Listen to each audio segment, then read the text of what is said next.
Looking dog here. Back foot catch somehow. Duke 550. Real nice looking dog actually. Yeah, so checked a few spots. This is just a regular dirt hole set. We had, this was dug up the other day, I can actually see. So clearly not the ideal spot to catch him, but pretty good looking dog, that's for sure. Big old male. We'll show you the remake actually on this. So we got 1, 2, I don't see anything hopping around down there, but I really didn't see this one till we were within 100 yards. So get this one reset and go check some more. Alright, we're over here. We just caught this other dog.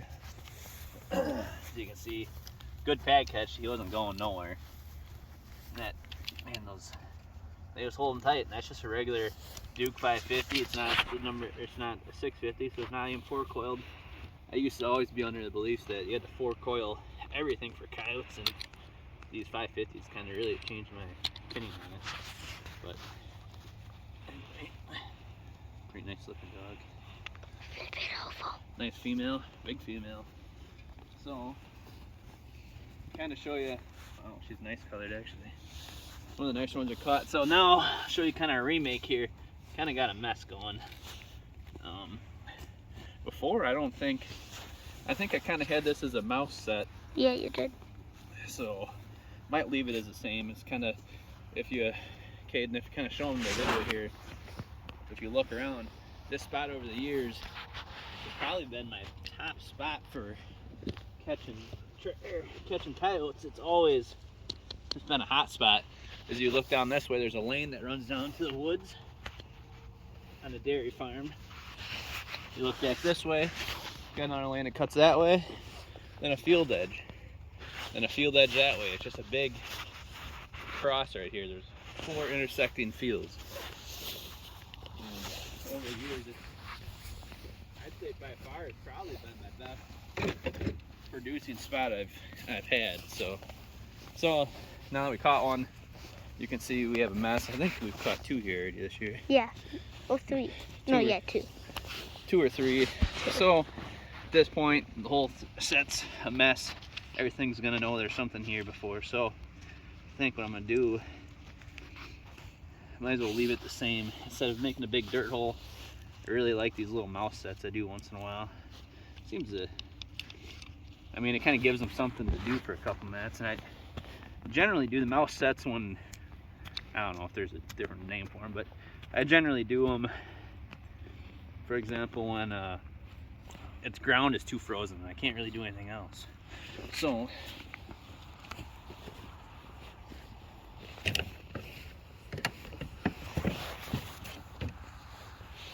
you can see, we're doing it on the 4-wheeler because it's all muddy. January, I don't know if today is the 6th or 7th, something like that. So basically, for these mouse sets, what I end up doing is I kind of leave it backing like you're gonna have a dirt hole anyway. And what I'll do is I'll pound a hole. This, just kind of work that around. There's a little hole. Do another one. I'll basically make, just not surround the trap because I still want them to work in a certain direction, but I'll make a bunch of little holes like this, so it looks like a bunch of little mouse holes. Down every one of those holes, I'll put a bunch of bait. So, kind of, I mean, it's simple. It's not digging a big dirt hole. Seems to really work pretty good. You can see, I think a lot of times if you look down here to the south, I think they just go mousing and they come mousing up that edge, just searching, and they hit this spot right here and it seems to be pretty good. See, that ground's pretty hard right there. Kind of that trap will never sit. So work it up a little bit. You can actually see some of my peat moss from last time I did it. Kind of got that pan sitting a little high, but it'll be right. So, get this one set. Nice and solid. That's the other thing I love about these traps. Not to keep going on with these Dukes, but they just sit solid. Like, they just, right off the bat, they're solid. So I'm gonna put my latex pan cover on there. Just like that. You see the pan's actually a little higher than I like, but I think it'll be okay. I'll kind of build up these edges before I even start with my other dirt, just for the fact that you do this and it makes it look rougher to begin with, and then when you add dirt on top of it, you know, it's already higher because you want that pan to be lower, so you want it to be lower than the sides. This one we're gonna have a little bit issue of blending. We have to blend it a little bit. See, when you get a little bit of snow on the ground, you can use this peat moss, and it really doesn't. I mean, you get some snow and you kind of sift some snow around and you're all good to go, but as you can see, peat moss really doesn't match the color of my dirt that I have around here. It's kind of a heavy soil type of area, so kind of blend it. I'm throwing different colors all over the place, so it's not just one spot that it's got different colored dirt for them to notice. Kind of blend it like that, and then I'm going to blend a little bit of everything, just making it all look a little natural. Now, still use this as a backing, kind of like it was before. So you can see I got my holes in there. So any coyote that comes in, it's gonna get that up there. I don't like to enclose them too much. It seems to kind of keep them away. So really don't. I know some people see make almost like a triangle, but if I was bobcat trapping, maybe, but we don't have that around here. So try to leave it open as I can. So that's basically a trap set that I've been using. It almost is like a flat set. You can kind of see the holes. I kind of leave them covered like that.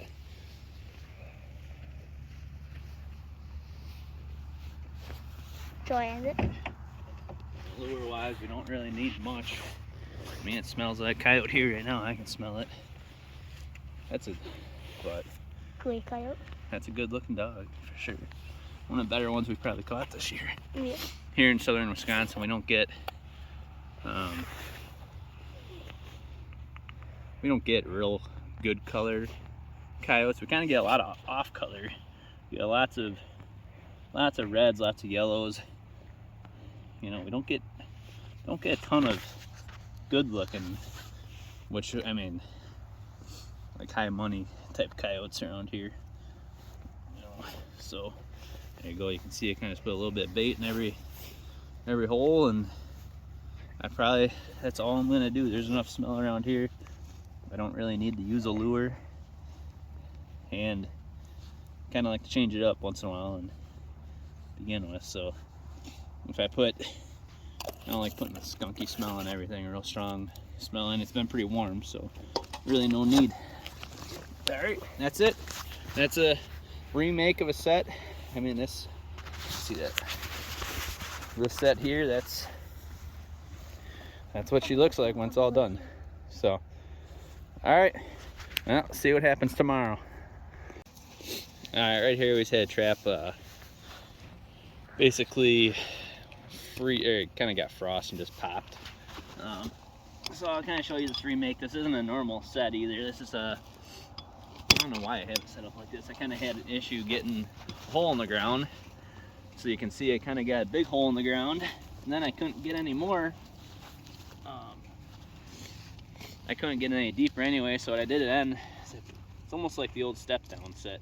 So I got a hole here, and I took my stake and I drove the stake down in that way. As you can see, down in here, there's a hole there.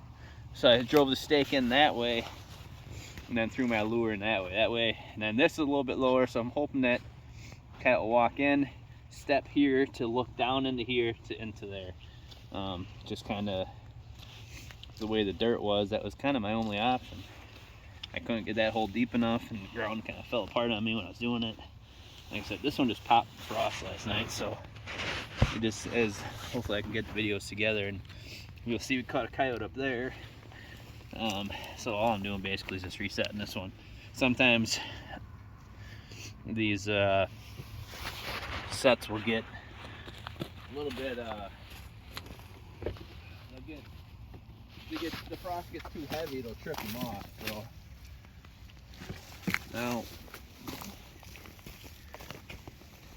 So now we're just kind of resetting this one. That's all we're doing really.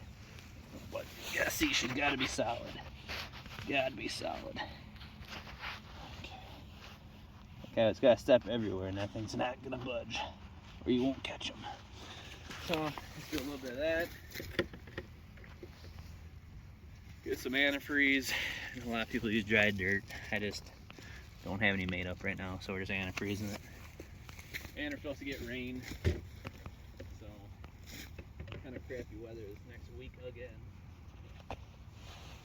But kind of how this whole season's been. It's just crappy weather day after day, but still catching them. I think that was number, I believe, 8 off this farm. So this is really all that's to it. As you can see, the ground's pretty froze up right now. So sometimes you just get enough weight on that pan that'll trigger them, and they'll kind of go off. So that's all that was. You could tell there wasn't a coyote here before. There was no catch circler or nothing. It was just tripped from the weight of frost, and that's why I really like. That's on an old Bridger. I think it's a number 3 Bridger. It looks like, but those new Dukes, I just like to pay attention on them. I mean, basically they're same as like a 550, pretty close. So I've had good luck with them. Way cheaper than a 550, but an MB, I should say, than an MB 550. But I've had good luck with them. And there, that's all we're doing for that one. So, all right, I'll show you the remake here in a couple seconds on that one where we just caught that dog, and hopefully attach all these videos to one another. So